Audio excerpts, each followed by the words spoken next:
Hello friends, ಹೇಗಿದ್ದೀರಾ ಎಲ್ಲರೂ? ಇವತ್ತಿನ ದಿನ ನಾನು ನಿಮಗೆ ಒಂದು ಹೊಸ ರೆಸಿಪಿ ಮಾಡೋದನ್ನು ಹೇಳ್ಕೊಡ್ತಾ ಇದ್ದೀನಿ. ಈ ರೆಸಿಪಿ ಹೆಸರು ಬಂದ್ಬಿಟ್ಟು ಹಲಸಿನ ಚಿಪ್ಸ್ ಅಂತ ಹೇಳ್ಬಿಟ್ಟು. ಇವಾಗ ಹಲಸಿನಕಾಯಿ ಇರುತ್ತಲ್ವ, ಸಣ್ಣದಾಗಿ ಸಣ್ಣ ಕಾಯಿನ ತೊಗೊಂಡ್ಬಿಟ್ಟು ಅದರಿಂದ ಇಲ್ಲಿ ನೀವು ನೋಡ್ತಾ ಇರ್ಬೋದು, ಅದರಿಂದ ಇಷ್ಟಿಷ್ಟು ಉದ್ದುದ್ದ ಕಟ್ ಮಾಡಿಕೊಂಡು ನಾನು ಇಟ್ಕೊಂಡಿದ್ದೀನಿ. ಸೊ ಅದರಲ್ಲಿ ನಿಮಗೆ ಕಾಣಿಸ್ತಾ ಇರುತ್ತೆ. ಸೊ ಅದರದ್ದೆಲ್ಲ ಕಾಯಿ ಆಗಿರ್ಬೋದು, ಅದನ್ನೆಲ್ಲ ನೀಟಾಗಿ ಈ ಥರ ಇಷ್ಟಿಷ್ಟು ಉದ್ದದಾಗಿ ಬಿಡಿ ಬಿಡಿಯಾಗಿ ನೀವು ಮಾಡಿ ಈ ಥರ ಇಟ್ಕೋಬೇಕಾಗುತ್ತೆ. ಇದಕ್ಕೆ ನಾವು ಸ್ವಲ್ಪ ಉಪ್ಪು ಮತ್ತು ಖಾರದ ಪುಡಿ, ಸ್ವಲ್ಪ ಮಸಾಲ ಪೌಡರ್ನೆಲ್ಲನೂ ಇದಕ್ಕೆ ಹಾಕ್ಬಿಟ್ಟು ಕಲಸಿ ಇಟ್ಕೋಬೇಕು. ಅದನ್ನು ಇಟ್ಕೊಂಡಾದ್ಮೇಲೆ ನೀಟಾಗಿ ಫ್ರೈ ಮಾಡಬೇಕಾಗುತ್ತೆ. ಸೊ ಹಾಗಾದರೆ ಬನ್ನಿ, ಇದಕ್ಕೆ ಸ್ವಲ್ಪ ಸಾಲ್ಟು ಮತ್ತು ಖಾರದ ಪುಡಿ ಮತ್ತು ಸ್ವಲ್ಪ ಮಸಾಲೆ ಪುಡಿನ ಹಾಕ್ಬಿಟ್ಟು ಮಿಕ್ಸ್ ಮಾಡ್ಕೊಳ್ಳೋಣ. ನೋಡಿ ಫ್ರೆಂಡ್ಸ್, ಇವಾಗ ನಾನು ಇದಕ್ಕೆ ಸ್ವಲ್ಪ ಉಪ್ಪು ಹಾಕ್ಕೊಂಡು ಇಟ್ಕೊಂಡಿದ್ದೀನಿ. ಓಕೆ, ಸೊ ಇದನ್ನಲ್ಲಿ ಸ್ವಲ್ಪ ನೀರಿನ ಅಂಶ ಇದೆ. ಸೊ ಅದಕ್ಕೆ ನಾನು ಏನು ಮಾಡ್ತಿದ್ದೀನಿ ಅಂದರೆ, ಒಂದು ಬಟ್ಟೆ ಮೇಲೆ ಇದನ್ನು ಹಾಕ್ಕೊಂಬಿಟ್ಟು ನೀಟಾಗಿ ನಾನು ಇದನ್ನು ಬಟ್ಟೆ ತೇವಾಂಶ ಏನಿರುತ್ತಲ್ವ, ಸೊ ನೀರಿನ ಅಂಶ ಎಲ್ಲ ಹೋಗೋ ಥರ ಅದನ್ನು ನೀಟಾಗಿ ಈ ಥರ ಒತ್ತಿ, ಅಂದರೆ ನೀವು ಕಾಟನ್ ಬಟ್ಟೆ ತೊಗೋಬೇಕು. ಕಾಟನ್ ಬಟ್ಟೆ ತೊಗೊಂಡ್ಬಿಟ್ಟು ಈ ಥರ ನೀಟಾಗಿ ಒರೆಸ್ಕೋಬೇಕಾಗತ್ತೆ. ನೀರಿನ ಅಂಶ ಎಲ್ಲ ನೀಟಾಗಿ ಹೋಗಬೇಕು.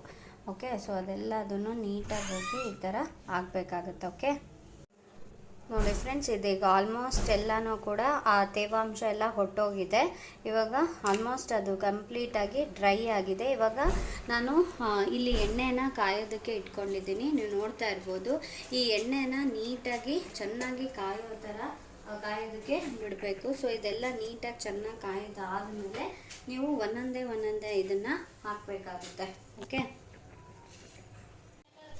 ಓಕೆ ನೋಡಿ ಫ್ರೆಂಡ್ಸ್, ಇವಾಗ ನೀಟಾಗಿ ಇದೆಲ್ಲ ಅದನ್ನು ಕೂಡ ಚೆನ್ನಾಗಿ ಎಣ್ಣೆ ಕಾದಿದೆ.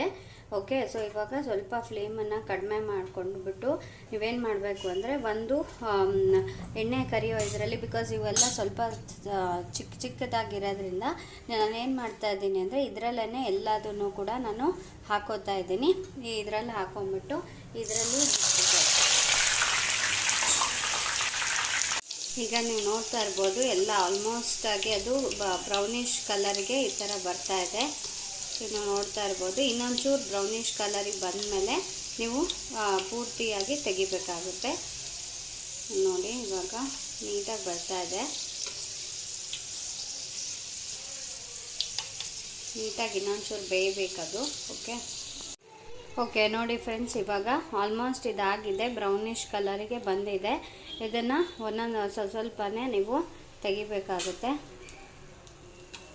ನೋಡಿ ಈ ಥರ ಎಲ್ಲ ನೀಟಾಗಿ ತೆಗೆದು ಒಂದು ಪ್ಲೇಟಿಗೆ ನೀವು ಹಾಕೋಬೇಕು. ಓಕೆ ನೋಡಿ ಫ್ರೆಂಡ್ಸ್, ಇವಾಗ ನಾನು ಇದನ್ನು ಕರೆದ್ಬಿಟ್ಟು ಇಟ್ಕೊಂಡಿದ್ದೀನಿ. ಇದಕ್ಕೆ ನೀವು ನಾನು ಮುಂಚೆನೇ ಒಂದು ಸ್ವಲ್ಪ ಖಾರ ಮತ್ತು ಉಪ್ಪನ್ನು ಎಲ್ಲ ಹಾಕ್ಕೊಂಡಿದ್ದೆ. ಇನ್ನೊಂದು ಸ್ವಲ್ಪ ನಿಮಗೆ ಬೇಕು ಅಂತ ಹೇಳಿದರೆ ಸ್ವಲ್ಪ ಉಪ್ಪು ಹಾಕ್ಕೊಳ್ಳಿ. ಓಕೆ, ಉಪ್ಪು ಹಾಕ್ಕೊಂಬಿಟ್ಟು ಸ್ವಲ್ಪ ಈ ಥರ ಕೈಯಿಂದ ಮಿಕ್ಸ್ ಮಾಡ್ಕೊಳ್ಳಿ. ಆಮೇಲೆ ಇನ್ನೊಂದು ಸ್ವಲ್ಪ ನಿಮಗೆ ಹಚ್ಚಿ ಖಾರದ ಪುಡಿ ಸ್ವಲ್ಪ ಎಲ್ಲ ಬೇಕು ಅಂದರೆ ಈ ಥರ ನೀವು ಅದ್ರ ಮೇಲೆ ಹಾಕೋಬೋದು. ಓಕೆ, ಮತ್ತು ಮಸಾಲ ಪೌಡರ್ನೂ ಕೂಡ ನೀವು ಈ ಥರ ಹಾಕೋಬೇಕು. ಸೊ ಹಾಕೊಂಡ್ಬಿಟ್ಟು ಈ ಥರ ನೀಟಾಗಿ ಕೈಯಿಂದ ಕಲಿಸ್ಬೇಕಾಗುತ್ತೆ. ಈಗ ನೀವು ನೋಡ್ತಾ ಇರ್ಬೋದು, ಈ ಥರ ಸೌಂಡ್ ಬರ್ತಾ ಇದೆ. ಸೊ ಅಂದರೆ ಗರಿ ಅನ್ನೋ ಥರ ನಾನು ನೀಟಾಗಿ ಕರೆದಿದ್ದೀನಿ. ಸೊ ಇನ್ನು ನಿಮ್ಗೆ ಎಷ್ಟು ಖಾರ ಬೇಕು ಅಂತ ಅನಿಸುತ್ತೋ ಅದೆಷ್ಟನ್ನು ನೋಡ್ಕೊಂಬಿಟ್ಟು ನೀವು ಈ ಥರ ಪೌಡರ್ನ ಹಾಕ್ಕೊಂಡು ಕಲಿಸ್ಕೋಬೇಕಾಗುತ್ತೆ. ಇದು ನಾನು ತುಂಬ ಚಿಕ್ಕದು, ಇಷ್ಟೇ ಸ್ಮಾಲ್ ಸೈಜ್ ಇತ್ತು, ಇಷ್ಟಿರುವಂಥ ಒಂದು ಜಾಕ್ ಫ್ರೂಟಿಂದ ಮಾಡಿರೋವಂಥದ್ದು. ಇದು ಆ್ಯಕ್ಚುಲಿ ಸಣ್ಣದಾಗಿತ್ತು ಕಾಯಿ, ಅದರಿಂದ ನಾನು ಇಷ್ಟು ಚಿಪ್ಸನ್ನು ಮಾಡಿದ್ದೀನಿ, ಸ್ಮಾಲ್ ಸೈಜಿಂದ ಮಾಡಿದ್ದೀನಿ.